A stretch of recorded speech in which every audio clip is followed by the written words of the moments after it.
রামনবমীর দিন ভক্তির শোভাযাত্রা, আর সেই মিছিলকেই মাঝপথে থামিয়ে দিল পুলিশ। নিউটাউনের এই ঘটনা ঘিরে এখন তীব্র চাঞ্চল্য।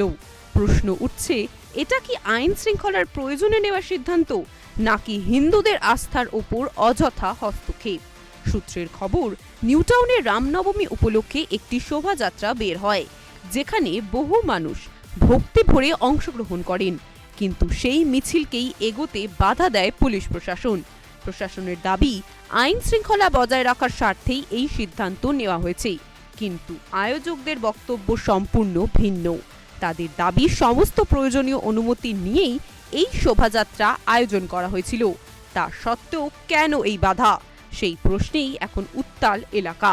ঘটনাস্থলে উপস্থিত ছিলেন বিজেপি প্রার্থী পীযূষ কানোরিয়া। তার উপস্থিতিতে বিষয়টি আরও রাজনৈতিক মাত্রা পায়। ঘটনাকে কেন্দ্র করে শুরু হয়েছে রাজনৈতিক চাপানোউতর।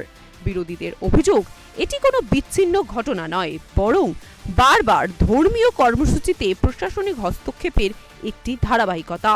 প্রশ্ন উঠছে, কেন প্রতি বছর রামনবমীর অনুষ্ঠানেই কখনো অনুমতি, কখনো বাধার সম্মুখীন হতে হয় এই রাজ্যে? যেমন সকল জানেন যে শাস্ত্র পূজন আমাদের হয়, প্রতি বছর হয়।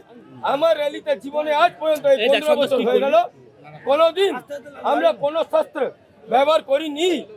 আজও আমাদের তার কোনো মোটো ছিল না। কিন্তু একজন অফিসার কাউকে খুশি করার জন্য চেষ্টা করলেন এখানে যেন একটা সিন ক্রিয়েট হোক। উনি হঠাৎ এসে সব ছেলেদের উপর চড়া হলেন যে অস্ত্র কেন ব্যবহার হচ্ছে। আরে ভাই, এখনো একটা র্যালি বেরোয়নি, শোভাযাত্রা শুরু হয়নি, উনি হঠাৎ সবাইকে গরম করে দিচ্ছেন। এর জন্য আমাদের বাধ্য হয়েছে আমি বলতে যে আপনারা এরকম রাজনীতি করবেন না। দয়া করে কাউকে খুশি করার জন্য সকলকে খারাপ করবেন না। আপনারা কি অস্ত্র পূজন করছিলেন?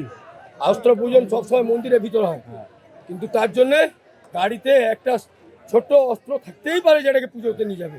এটাকে যদি উনি মিস্টেক করে সেটা ভুল। আর যিনি নিয়ে এসেছিলেন, না কেন করবেন না, যিনি নিয়ে এসেছিলেন উনি নিজে পুরোহিত, ঠিক আছে? উনি নিজে পুরোহিত, উনি নিয়ে এসেছিলেন, নিয়ে গিয়ে উনি পুজো দিতে যাচ্ছিলেন। হঠাৎ উনাকে ধরে দরকার হলে পুলিশ জিজ্ঞেস করতে পারতেন যে কি ব্যাপার দাদা, আপনি কোথায় যাচ্ছেন। দরকার হলে উনি বাইরে নিয়ে গিয়ে জিজ্ঞেস করতেন। এত বড় মবের মাঝখানে আপনারা করবেন? একদম একদম একদম নিশ্চিত হবে। অন্যদিকে প্রশাসনের বক্তব্য, যে কোনো পরিস্থিতিতে শান্তি ও নিরাপত্তা বজায় রাখাই তাদের প্রথম দায়িত্ব।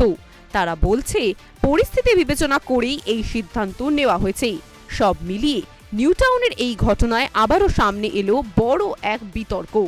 আইন শৃঙ্খলার অজুহাতে কি রাজ্যে হিন্দুদের ধর্মীয় স্বাধীনতা ক্ষুণ্ণ হচ্ছে? বিরোধীরা সরাসরি মমতা ব্যানার্জির সরকারের ভূমিকা নিয়ে প্রশ্ন তুলছে, আর প্রশাসন দাবি করছে তাদের সিদ্ধান্ত সম্পূর্ণ পরিস্থিতি নির্ভর। তবে একটা বিষয় স্পষ্ট, রামনবমীতে ধর্মীয় উৎসব ঘিরে এমন ঘটনা রাজ্যের রাজনৈতিক উত্তাপ আরও বাড়িয়ে দিয়েছে। এখন নজর, এই বিতর্কের পর প্রশাসন ও রাজনৈতিক মহল কি অবস্থান নেয়। দেখতে থাকুন সুদর্শন বাংলা। জয় হিন্দ।